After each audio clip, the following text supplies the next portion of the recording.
આપ સૌનું સ્વાગત છે આ ખાસ વાતચીતમાં. આજે આપણે સેવક માધવ જસાપરા દ્વારા gujaratiTV.com પર જે સામગ્રી રજૂ થઈ છે એના પર વાત કરીશું. એમાં શ્રી હિત પ્રેમાનંદ ગોવિંદ શરણજી મહારાજના કેટલાક અંશ, ખૂબ પ્રેરક વિચારો અને સત્સંગ પ્રશ્નોત્તરી છે. બરાબર.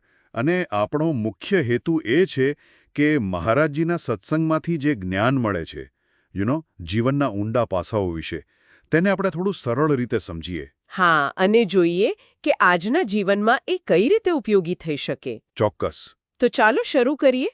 સૌથી પહેલો અને મને લાગે છે ઘણાના મનમાં આવતો સવાલ કે ભગવાન ખરેખર કેવા છે, એમનું સ્વરૂપ, અને શું એમના દર્શન શક્ય છે? મહારાજજી શું કહે છે આ વિશે?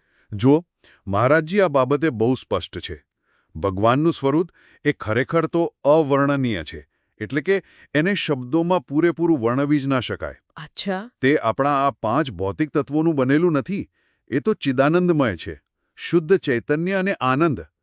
વાણી ત્યાં પહોંચી જ નથી શકતી એમ સમજો. એટલે કોઈ આકાર કે મૂર્તિ જેવું નહીં, પણ એક અનુભવનો વિષય. બરાબર પકડ્યું. અનુભવનો જ વિષય છે. સાચો પરિચય તો એમના નામ જપથી જ થાય. જેમ કે તમે પૂરી શ્રદ્ધાથી રાધા રાધા કે કૃષ્ણ કૃષ્ણ જપો નિરંતર, ત્યારે અંદર જે એક શાંતિ, એક ખેંચાણ, એક આનંદ ઉભરાય, બસ એ જ એમના સ્વરૂપની સાચી ઝલક છે. અને દર્શન માટે ખાલી નામ જપ પૂરતું છે કે પછી બીજું પણ કંઈક કરવું પડે? નામ જપ તો મુખ્ય આધાર છે, પણ હા, એની સાથે થોડી પરેજી, મતલબ કે જીવનમાં શિસ્ત પણ જરૂરી છે.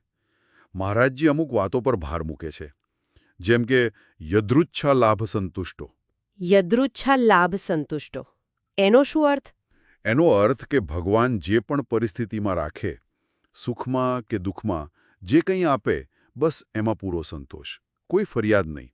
ઓહો, આ તો બહુ અઘરું લાગે છે આજના જમાનામાં. બીજું શું? હા, અઘરું તો છે જ, પણ ભક્તિનો માર્ગ છે. બીજું દ્વંદ્વાતીતો, એટલે સુખ દુઃખ, માન અપમાન, આ બધા દ્વંદ્વોથી પર રહેવું, સંભાવ. અને વિમત્સરહ, કોઈના માટે પણ મનમાં ઈર્ષા કે દ્વેષ નહીં, શુદ્ધ હૃદય. બરાબર. આ બધાની સાથે પવિત્ર આચરણ અને ભગવાન માટે તીવ્ર, એકદમ તીવ્ર લગન. એવી લગન કે બસ બીજું કંઈ નહીં, ફક્ત ભગવાન જ જોઈએ. જ્યારે આવી સ્થિતિ બને ને, ત્યારે ભગવાન મળે છે. પણ એટલી સહેલાઈથી ભગવાન કંઈ પરીક્ષા જેવું લેતા છે ને? હા, ચોક્કસ. મહારાજજી કહે છે કે ભગવાન કસોટી તો કરે જ. જેમ નાનું બાળક રડે તો માં તરત દોડીને નથી લેતી, પહેલા રમકડા બતાવે છે. હા. એમ ભગવાન પણ પહેલા માયાના રમકડા સામે મૂકે. ભોગવિલાસ, દુનિયાની સફળતા, કોઈ રિદ્ધિ સિદ્ધિ. અચ્છા. હવે જો ભક્ત એ બધામાં લોભાયા વગર, અટવાયા વગર ફક્ત ભગવાનને જ માગતો રહે, અડગ રહે, તો પછી ભગવાન દર્શન આપે. સાચી નિષ્ઠાની પરખ થાય ત્યાં. તમે ઈચ્છાઓની વાત કરી. આજકાલ આ કામનાઓ, ઈચ્છાઓ, એના પર કાબૂ મેળવવો એ બહુ મોટો પડકાર છે. એનું શું? એને દબાવવી પડે? ના ના, જો આ બહુ સરસ મુદ્દો છે. મહારાજજીનો રસ્તો થોડો જુદો છે. એ કહે છે કે ઈચ્છાઓને ખાલી દબાવવાથી મરતી નથી, એ તો અંદરને અંદર વધુ જોર કરે. તો પછી? સાચો રસ્તો છે ભજન. જ્યારે તમે એટલું ભજન કરો, નામ જપ કરો કે હૃદયમાં એનો આનંદ ઉભરાવા માંડે, ભગવાનના પ્રેમનો આનંદ, ત્યારે પેલી દુનિયાવી ઈચ્છાઓ છે ને, એ આપોઆપ નાની, ફીકી લાગવા માંડે. એનું મહત્વ જ ઓછું થઈ જાય, એ ઓગળી જાય. એટલે આનંદથી ઈચ્છાઓ ઓગળે, દબાવવાથી નહીં. બરાબર. ભજનથી મન નિર્મળ થાય, અને નિર્મળ મનમાં જ નિષ્કામતા આવે. જ્યાં સુધી હું, દેહનું અભિમાન છે, ત્યાં સુધી કામના રહેવાની જ. અને આ નામ જપ, એમાં એટલી બધી શક્તિ છે કે કુંડલીની જાગરણ જેવી સિદ્ધિઓ પણ મળી શકે? હા, ચોક્કસ. મહારાજજી સ્પષ્ટ કહે છે, તીવ્ર અને સતત નામ જપમાં અદ્ભુત શક્તિ છે. એનાથી બધું જ શક્ય છે. બ્રહ્મજ્ઞાન પણ મળે, ભગવાનનો શુદ્ધ પ્રેમ પણ મળે, અને હા, યોગની સિદ્ધિઓ, કુંડલીની જાગરણ, એ પણ થઈ શકે. નામ જપ સર્વશક્તિમાન છે. પણ અહીંયા એક ડર જેવું લાગે. શું આ સિદ્ધિઓ મેળવવી એ જ ધ્યેય છે? કારણ કે ઘણા લોકો પછી એમાં જ અટવાઈ જાય છે ને. બહુ જ મોજોનો મુદ્દો ઉઠાવ્યો તમે. અને મહારાજજી એના માટે ખાસ ચેતવે છે. એ કહે છે કે સિદ્ધિઓ મળવી એ ભક્તિ માર્ગનું એક ફળ હોઈ શકે, પણ એ લક્ષ્ય નથી. બિલકુલ નહીં. કેમ? કારણ કે સિદ્ધિઓ ઘણીવાર શું લાવે છે? અહંકાર. મેં આ પ્રાપ્ત કર્યું, મારામાં આ શક્તિ છે. અને આ અહંકાર જ ભગવાન અને ભક્ત વચ્ચે સૌથી મોટી દિવાલ છે. સાચી વાત. ભગવત ધામ સુધી તો કોણ પહોંચે? જે પ્રેમી છે, જેનામાં અહંકાર બિલકુલ નથી, જે શૂન્ય છે. સિદ્ધ પુરુષો કદાચ બ્રહ્મલોક સુધી જાય, પણ ભગવાનના પ્રેમધામમાં તો પ્રેમી ભક્ત જ જાય. આ ખરેખર વિચારવા જેવી વાત છે. અચ્છા, હવે એક બીજો સંઘર્ષ જે જીવનમાં સતત ચાલે, પ્રારબ્ધ એટલે કે નસીબ, અને પુરુષાર્થ એટલે આપણું ભજન, આપણા પ્રયત્નો. ઘણીવાર એવું લાગે કે નસીબ જ એટલું ભારે છે કે આપણું બધું ભજન, સારા કામ બધું નકામું જાય. શું પ્રારબ્ધ ભજનને પણ રોકી શકે?